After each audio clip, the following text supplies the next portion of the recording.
Welcome to the Zweig Letter Podcast, putting architectural, engineering, planning, and environmental consulting experts straight talk in your ear. These podcasts deliver great interviews with industry leaders and Zweig Group's 3 decades of invaluable research, leadership, management, marketing, client, and HR advice directly to you, free of charge.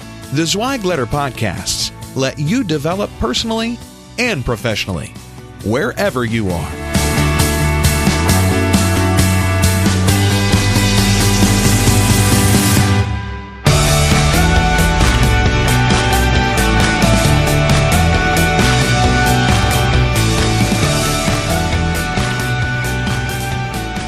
Hey folks, and welcome to another episode of the Zweig Letter Podcast. I'm your host, Randy Wilburn, and I'm so excited to be here today with some really cool guys from Harbor Compliance. I'm here with John Beck, who's the Director of Market Strategy for Harbor Compliance, and Christian Herring, who is the AEC Account Exec. And we are here today to talk about licensing and the importance of it. And really, Harbor Compliance, we connected with them a couple of months back at our Hot Firm event in Dallas, Texas. And this is a really interesting company, and one that is truly a utility when it comes to design firms and their need to stay up to date and current when it comes to compliance and licensing and all of that. And so I thought it would be great to have these guys on the show to learn a little bit more about their organization, what they're doing, and how they're keeping firms out of hot water, especially when it comes to licensing.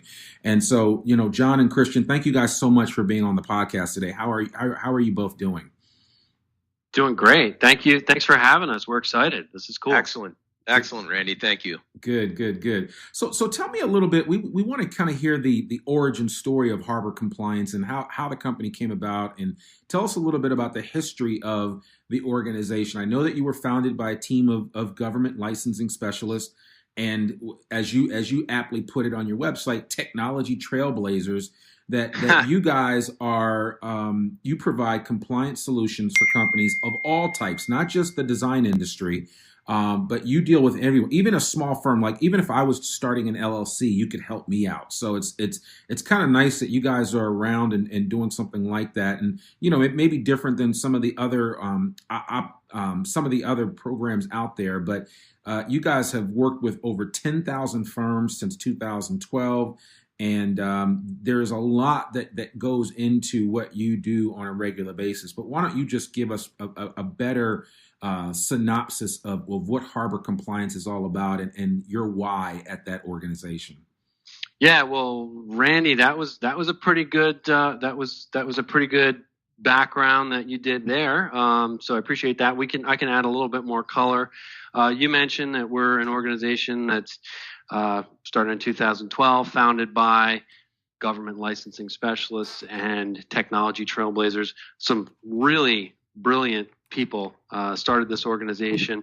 And to your point, we've serviced over 10,000 customers in our history. As we started out, it was a firm that created entities, and we've realized along the way that there are specific verticals that require more attention than others. So that's what distinguishes us. We've got a big nonprofit practice if you're on our website, but we've also in the past 18 months identified that the architecture and engineering space in particular, there's a big need, there's a big gap in terms of maintaining entity compliance and license compliance. And when I say license compliance, I'm talking about at the firm level and at the individual level. And the reason it's important is because it has profound consequences if it's not handled properly. And at the end of the day, as an engineering firm, your objective is really to generate revenue, work on your utilization rate, design. The nitty-gritty legal work and sort of nuances that go into keeping your company compliant is not something that necessarily you're going to have that sort of institutional knowledge internally. So that's where we come in. So we've been around for 6 years. as you mentioned, lots of customers that we've helped. We just this past year, we're proud to announce we were part of the Inc. 500. We were number 370. Congrats. Moved just recently. Yeah, pretty cool. Moved just recently into a new 25,000 square foot headquarters. So we're growing like crazy, and it's and I attribute it to the quality of service that we provide and the specialization, the fact that we really focus on particular verticals and support them as best we can.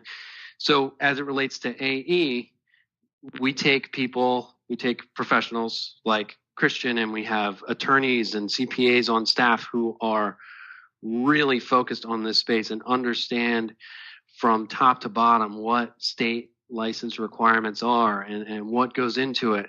And we provide that value. That value is then transcends along to our customers. Philosophically, I would say that we kind of align with Zweig and with the engineering space in general in terms of when we look at licensure, we look at it as it's really about public protection. There was a recent article in Forbes magazine earlier this year, 54,000 approximately bridges that are structurally deficient around the country. It's about protecting the public. You got to have people who are qualified to do that work, to do that design work. That's not work that I can do. I speak for Christian. I don't think he could do it either. Maybe he could. I don't know. But not at all. Yeah, so it's about public safety, but it's also about advancing the profession and providing that distinction for the profession. So licensure does that, and that's what we do. But it's also an opportunity. It's an opportunity to generate revenue.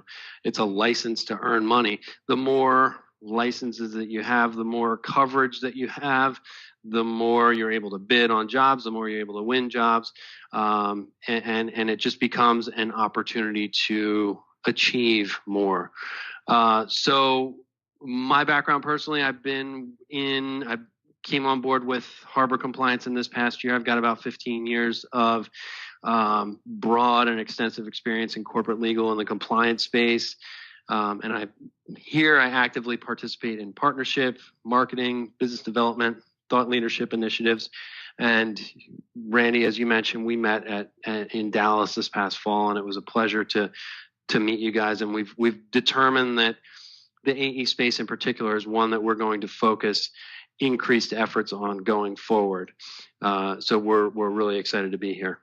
Yeah, no, that's awesome. I appreciate you sharing that. Now, and I noticed that, if you go to Harbor Compliance and their website, for those that are listening, for our listening audience, their website is at harborcompliance.com. It's just like it sounds, like a boat in a harbor, HARBOR, compliance, COMPLIANCE.com. You can check out their website when you get a chance, folks, and kind of get a closer look at what John and Christian are talking about. But John, I noticed on the website you have registered agent service in every state of the country. Your main offices are based down in Florida. Is that correct? Our main office, our headquarters is actually in Lancaster, Pennsylvania. Oh, it's in Lancaster. Okay, all right. Yeah. But of course, we've got locations nationwide, so we service firms that are all across the country. Yeah. So kind of similar to what firms like LegalZoom and maybe some Rocket Lawyer and some others do. I mean, you guys can be a registered agent. You guys can help out with formation of LLCs as well as incorporation. You can help out with all of those corporate materials that are required for any entity that's operating that way. I mean, you pretty much do it all soup to nuts. Yeah, I would say yes, that's correct. I would say we in the end we sort of we compete in a different space than the companies that you mentioned. We help AE firms, we support accounting firms, law firms. We help them in terms of accounting firms and law firms. We're doing the filing work. We're assisting them with various legal filings and retrievals that need to happen. And with the AE firms, we are serving as, in many cases, their offsite sort of licensing department. So we have several big E&R firms who outsource licensing to us. They say, hey, we've got this portfolio of licenses, and Christian can add more color to this than I, but we've got this portfolio of licenses, firm licenses, individual licenses. We want to focus on what we do well. We need you, Harbor Compliance, to manage this portfolio of licenses. So we've got software that enables us to manage the renewals, keep the workflow going, and we stay on top of it, and we keep the licenses in place. And then the entity angle, you mentioned, Randy, registered agent and entity formation. That plays into it too, because entity compliance, being registered, your entity being registered with the Secretary of State, has profound effects on your license compliance. So the two things go together really quite well. So for that reason, we help companies with their entity compliance as well, serving as registered agent, forming new entities, connecting the dots on creating new entities. New York is a great example. We just recently wrote a paper about this. There are, in New York in particular, PC, the professional corporation, is obviously a very common entity type that is that's registered in that state in order to perform engineering tasks or architecture tasks. And approximately 80 to 85% of those entity filings, those initial entity filings, get rejected. And Randy, I bet you can't guess why they get rejected. Can you? Yeah, not to put you on the spot. Probably for errors in errors of information on the forms that are filled in and sent in, I would assume. You are correct. Yes. And specifically, when you talk about the entity name and then the P.C. People put spaces in there. They put the dots in the wrong place. So at the end of the day, 80 to 85% of these initial filings get done improperly. They get rejected. And then what happens? You're set back 120 days. Wait, are you telling me that the state of New York is a stickler for detail? Yeah. As a matter of fact, it is.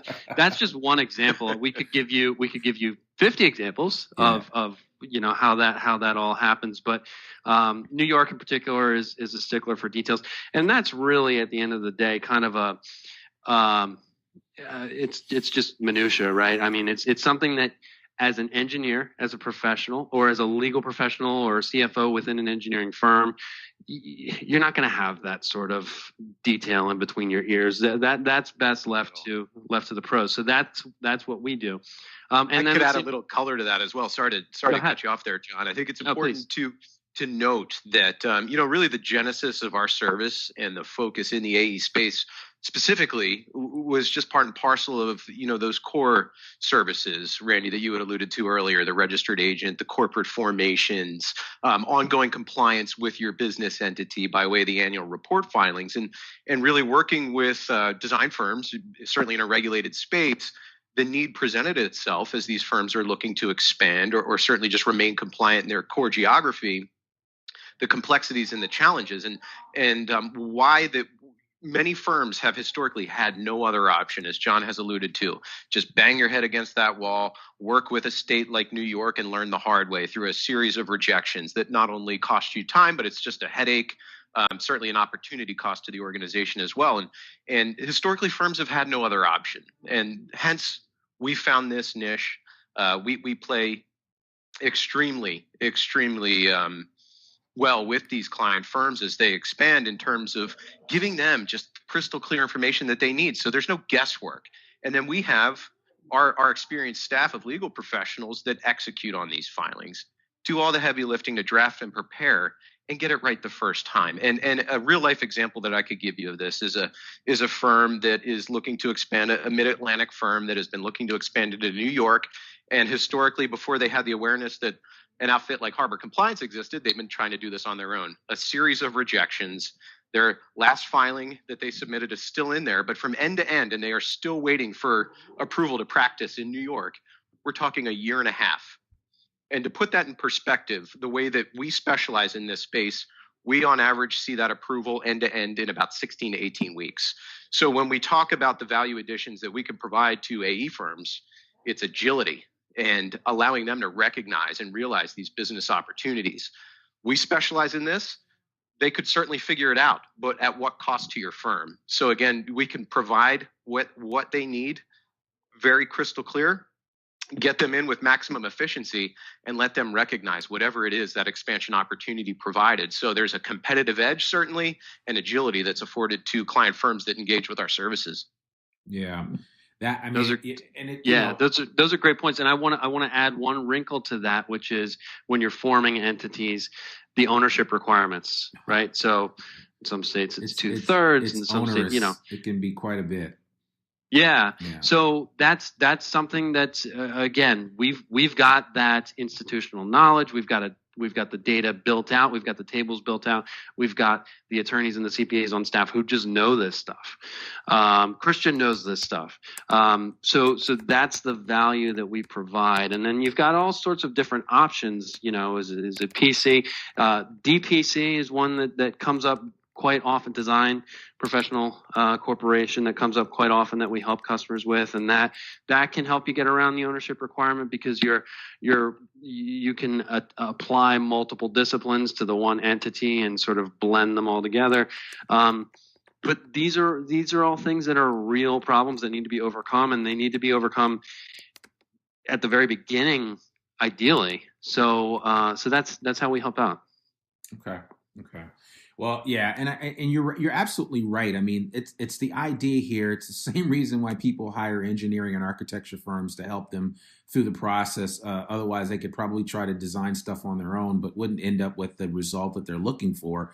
And a AE firm can come to Harbor Compliance to take away the angst that you would have to deal with filing all of that paperwork with so many different entities and just making sure that everything was done right, as you said, dotting your I's, crossing your T's.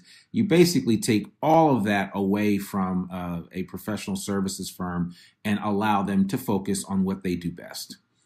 Absolutely, exactly. Randy. Well put. And better yet, just as our commitment and focus in the AE space, as that exists, we just like to put out a lot of helpful and educational content. So certainly participating in your podcast is just an excellent way to create the awareness for firms and how we can help them. But more importantly, there's a vast amount of information that is specific to the AE space that can be found and is publicly available at no cost on our website through our information center. And design firms can access certainly the disciplines that they're offering or practicing or considering offering and practicing. And frankly, there is a roadmap and giving them a high level overview in terms of what it looks like if you are looking to expand in these states, and essentially that blueprint that one could follow if they wanted to do that on their own. So we want to support the industry in that regard. And then, hey, if there are challenges that the firm is facing, whether it's just collectively as it relates to all of the licensing or a strategic expansion opportunity, or frankly, just down to one single filing or project, then we are here to certainly provide any support possible. But at a minimum, just want to provide good, helpful information to the industry.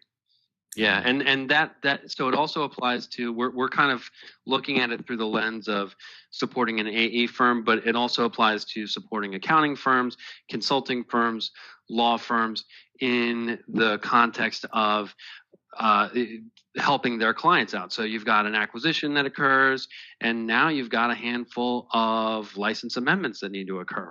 Right. You need to amend the licenses of the individuals so that they align with the new entity, or they need to be qualified in additional states, the entity. And a law firm might, or an accounting firm might come to us and say, hey, can you handle this? We've determined this is what's needed. Can you handle this nitty-gritty kind of dirty filing work? Not dirty. It's not dirty. It's beautiful. But can you handle that? Can you handle this filing work for us? And then we support them in that sense. Yeah. And as I'm listening to you just describe that, honestly, it's almost like people need to have you on speed dial if they're even considering moving through an M&A transaction, because the outcome is going to create either a new entity or a new host of licenses and other compliance issues that are going to creep up because of that, the merger or acquisition of another organization. You hit the nail on the head there, Randy. We deal with those, the outcome of such a transaction all the time. And invariably, that's a very specific type of outcome, if you will, in terms of what that ripple effect is as you tuck in that new organization. But invariably, now we're talking about new responsible engineers, new responsible architects, the qualifiers on these corporate licenses. And that can have a tremendous impact in terms of additional administration to update and then, of course, make any appropriate amendments across very specific geographies or, again, potentially nationwide. And so that is definitely a key component that follows the back end of that transaction. Yeah. So, and just for clarity's sake, if I'm an owner that's looking to move into an acquisition or I'm merging with another firm, at what point in time does it logically make sense for me to get in touch with you to say, hey, I need some help? I would in general say, Randy, as early as possible, just because no two situations are alike. However, with our experience in the space, much of this comes following the transaction, because, of course, until that transaction is complete, nothing can be filed. So having as much line of sight as we can on the front end only helps us to just drive the project appropriately for the client firm's needs. But generally, we don't step in and actually start doing any administrative support until after the transaction has been closed. Okay. So it could occur, whenever they close that, or certainly if we're on their radar, and this is certainly something that they would require support on as early as that becomes part of their strategic planning, we can step in and just provide guidance. Yeah, I would agree with that. I think that the pre-merger acquisition stuff is more, frankly, Randy, kind of in your firm's bailiwick in terms of guiding through that process. The resulting outcome of that, the entity work that needs to happen, the tying together, the cleanup, so to speak, is where we're best utilized in that particular situation. Okay. All right.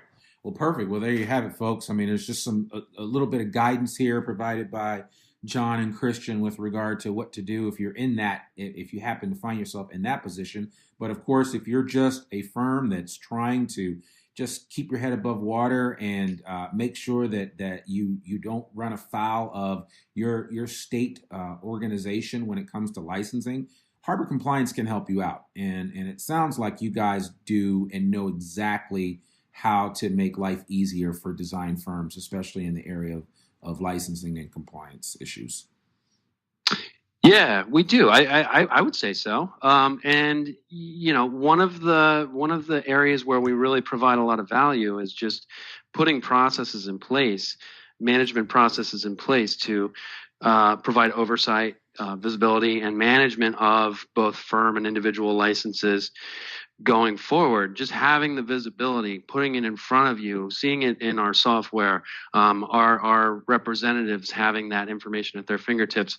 It's kind of, sunlight is the best disinfectant, right? It allows for you to stay on top of it and avoid pitfalls. Because as Christian, I'm sure, can tell you, the most common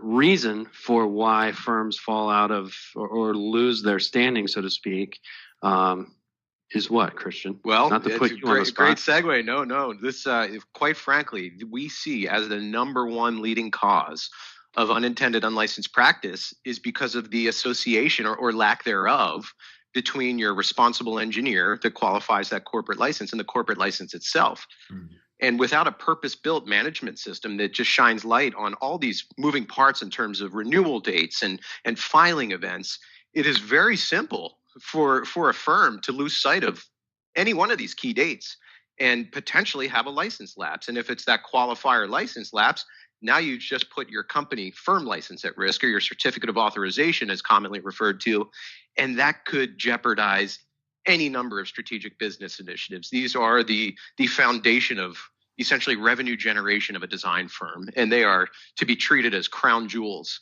And so it is paramount that you have.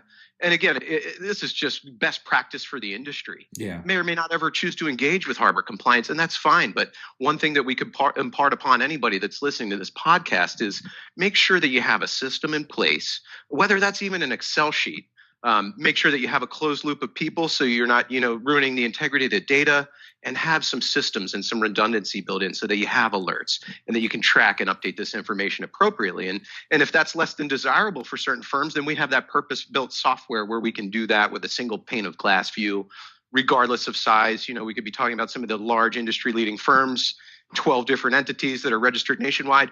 We can take care of all that, provide total clarity through our software, and eliminate any fragmentation across the entire organization. Yeah. So that is a lot of value that we will drive in that regard. And much of the conversation up until this point today, we've been really talking about some of the challenges with expansion, but invariably there will be that point in time where a firm has just reached a saturation in terms of growth for whatever the reason. And now you're in a management mode, and that's just as critical as expansion. So where Harbor Compliance can help is anywhere along that spectrum. If it's expansion or if it's just ongoing management and just taking care of that compliance and shining light on any potential blind spots. And there's a lot of value in terms of the management, because state regulations are ever changing. Could be as simple as renewal windows changing, where they might have been a fixed period. Now they're on a rolling basis. If you're, as an individual, your last name's A through H, it's this quarter on even years and this quarter on odd years. It can be all over the place. And without that system, without folks that truly specialize in terms of tracking and monitoring and the automation, you could see where that's certainly challenging for multi-state firms. Yeah. And then if you've got one qualified individual whose individual license is tied to the firm license within your organization, and for one reason or another, and as Christian said, that's the most likely cause for unlicensed practices. Those licenses lapse, and then all of a sudden you've got the firm's reputation, you've got discipline, penalties, you've got the inability to bid, loss of staff time, the opportunity cost of that, and then the fact that you have to disclose this particular discipline on future applications in other states. So it's just it's one of those things that it's really, you got to keep an eye on it. John, that was a great point you brought up about the discipline, and I'd like to just speak a little bit more specifically on that and bring in the whole component of reciprocity or comity. And if we're certainly talking about, let's say, an individual PE, through any reciprocity, we're going to leverage their NCEES record and hopefully eliminate many of the the exam or inbound requirements to get that license filing approved. Generally, in that line of sight or in that vein of conversation, the reciprocity is treated as something that's very favorable. It's making your life easier and it's getting you that license quicker.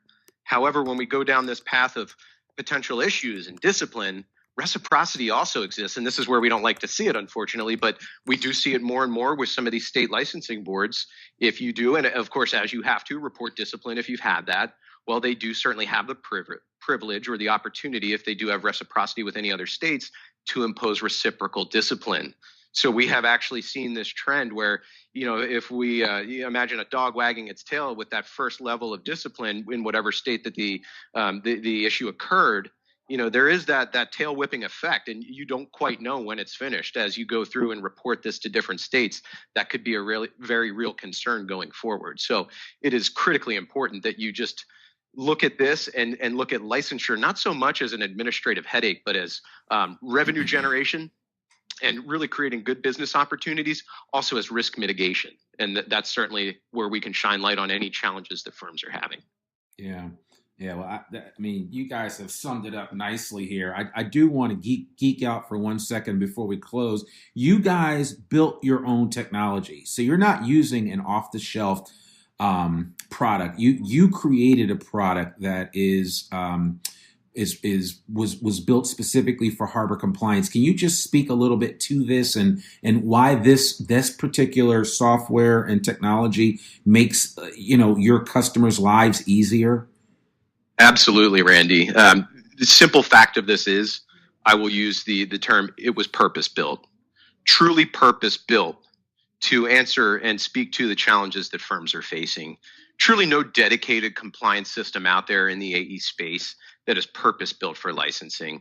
There are systems that are highly prevalent out there, ERPs and financial systems, without naming names, that a large percentage of these firms are using. And in some capacity, this data can be shoehorned in there. It's just not optimal and or efficient in some cases. And so having said that, to have a web-based software application that is purpose-built to then house anything that is important to that firm as it relates to their business entity registrations and every bit of professional licensure, whether it be for the firm, your qualifiers, or every last individual professional license holder, a single pane of glass, a single source of truth, where if this is a nationwide firm, anybody anywhere can log in, and cuts across the whole entire firm itself. Maybe the marketing team, many firms that I deal with, it is paramount that their marketing team has total clarity on where you are currently registered to offer and practice your services. If they put out one piece of marketing information that is not razor sharp accurate with regard to the current corporate footprint, that could create problems. That could create discipline, perhaps. So there are many different business use cases, but at a minimum, to provide everything that's core to where this lives within a firm. In most cases, this is under finance, counsel, ops, perhaps variable, certainly by the way firms choose to administrate. But it ends up creating this utopian state, if you will, where now anybody, high-level leadership, project managers, as I alluded to, marketing, in some cases HR, now have all this visibility. And you could talk about many different efficiency gains and ways to protect these licenses, these crown jewels. An example could be with HR. Now you have a process by which you can illuminate this for HR, onboarding a new hire. We can validate and verify their licensing and make sure everything's good to go. Or on exit, now they have visibility. Oh, this is John Smith and he's our responsible engineer in a dozen states. Do we have a replacement? Things that would generally be lost in the shuffle and not thought of are all there for all parties to see. Yeah. Wow. Listen, that is, I'm certainly glad that you guys are doing that, because that is so far over my head, as I know it's probably over the heads of most firm owners in the design industry space. I mean, you're just making life a lot easier for people. That's for sure. So I appreciate you elaborating on the benefits of your technology and why it is uniquely set up to help people in this space, especially with the licensing and compliance issues that they face on a regular basis. So. Absolutely. Yeah. Absolutely. We appreciate the opportunity to just share that with you and your audience today, Randy. Sure. So with that said, are there any final words that you just would like to leave with our audience of engineers and architects and construction management folks, and just what would you like to leave them with before we close out? I could say, if we were to summarize, I would say that it's just important to, as Christian mentioned earlier, just have a process in place, have a plan in place for when these situations arise, whether it's with the help of a firm like Harbor Compliance or otherwise, just internal. Have processes in place. Have HR looped in to the onboarding and offboarding process. Make sure the licensure is part of that. Have a system in place where you've got visibility across the organization. It's more important now than ever, because even licensing boards aside, information is more readily available now than it's ever been. So anyone can go up on a state licensing board and look up your licensing status. So keep it clean, wear it as a badge of honor and look at it as an opportunity to earn, and focus on your core competencies, which are designing, engineering, and creating value, and fixing those 54,000 bridges, the stuff that really qualified, talented people can, that engineers and architects are. That's the stuff that they should be doing. Absolutely. I certainly echo everything John just said, and would just take it a little bit more granular and just say best practice for any firms that are certainly doing this on their own. I will always strongly recommend, make sure that when you're looking to expand the firm, make sure that you have a very crystal clear view of your application and associated forms for the Secretary of State component and your board license application. Put them side by side. Make sure you read through that A to Z a number of times and understand the order of operations. State boards and the Secretary of State have been changing things aggressively over the last 12 months in terms of requirements, how you go about it. And when you think you know what applies to, say, 80% of the states, and you pursue a new state that way, you will learn quickly it may not apply there. You could have a rejection. So before you file anything, just understand the requirements from both sets of applications And if you have any questions, of course, you can contact the state agencies, or of course, we'd be happy just to share with you our line of sight and knowledge base. And if that can help you or anyone in the industry, of course, that's all we want to do, is just be a good consultative resource.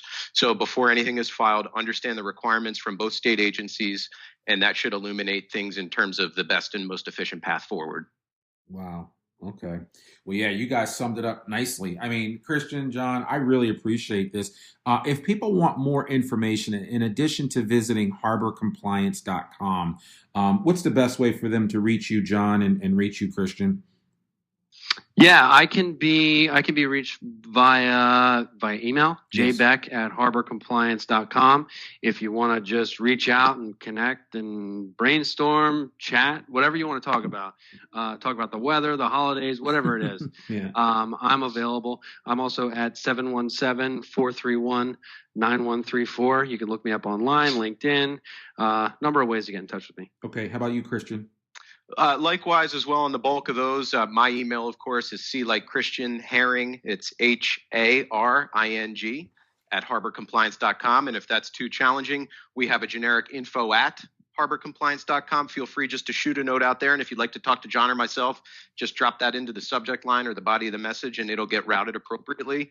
I could also share my direct line, which is area code 717-298-8128. And again, just at a minimum, want to just provide good, helpful information to any firm that has any challenges at all. Wow. Well, there you have it. Folks, there's nothing like staying on top of the law and on top of your licensing and compliance requirements at your design firm. And Harbor Compliance can certainly help you with that. I really appreciate, John and Christian, you guys coming on today. Thank you so much for joining us on the Zweig Letter podcast. We appreciate you both. Yeah, Randy, you're the man. This has been great. This is awesome. We appreciate the platform, and we're looking forward to supporting this space further in 2019 and seeing you at Hot Firm next fall. Oh, absolutely. Absolutely. Yeah, thank you very much, Randy, and thanks to the Zweig Group, of course. Oh, no problem. Well, folks, thank you for listening in to another episode of the Zweig Letter podcast. We certainly endeavor to bring you the best information that we can, and this episode here is certainly worth the price of admission.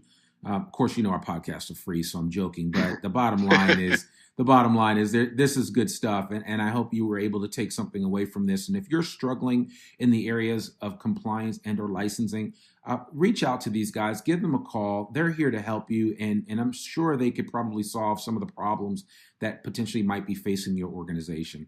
Listen, I have a couple of other gifts I want to give away to you on this show today, in addition to this great information you just received from these two fine gentlemen. The Zweig Letter podcast has run now consistently for a couple of years, and one of the things that we like to give away is a copy of the Zweig Letter. Not just a copy, but a subscription to the Zweig Letter electronically, which in 2019, we're going electronic 100%. So you can easily just visit zweiggroup.com, click on the Zweig Letter icon, and that will take you right to a space where all we'll ask you for is your first name and your email address, and we will set you up for receiving the Zweig Letter newsletter, which has run continuously since 1992. It's one of the longest running newsletters in the design industry space. A lot of great information. Mark Zweig writes the masthead article each week, and there's so much good information from all of the seasoned veterans here at Zweig Group, as well as the many individuals that we bring in from around the industry to share their thoughts and insights. So really want to give that to you. The other free gift that we have is a free subscription to Civil plus Structural Engineer magazine. And you can just go to zweiggroup.com as well, click on the Civil plus Structural magazine icon, and sign up right there to receive that magazine in your email inbox on a monthly basis. So those are two gifts that we have for you. You, our listening audience, we really want to make sure that you have all the information that you need to be more informed, to run your organizations, to run your operations more efficiently, and to just do great work in the design industry space. As I always say, whenever I go across the country, engineers, architects, environmental consultants, planners, construction management, you guys do all of the main work in this built environment. We wouldn't be where we are as a society without you guys. So I just want to say thank you again for everything that you do. And that's the reason why we even put these podcasts on, because we just want to continue to affirm what you're doing and to provide you with information that can help you to continue to grow both on a personal as well as on a professional level. So thanks again for listening to this episode of the Zweig Letter Podcast. Remember, our focus here at Zweig Group is to elevate the industry. One instance at a time, one podcast at a time, one Zweig letter at a time, and one great interview at a time. So we really appreciate this, and we look forward to seeing you next week on a new episode of the Zweig Letter Podcast. I'm your host, Randy Wilburn, and I will see you later. Thanks for tuning in to this Zweig Letter Podcast episode.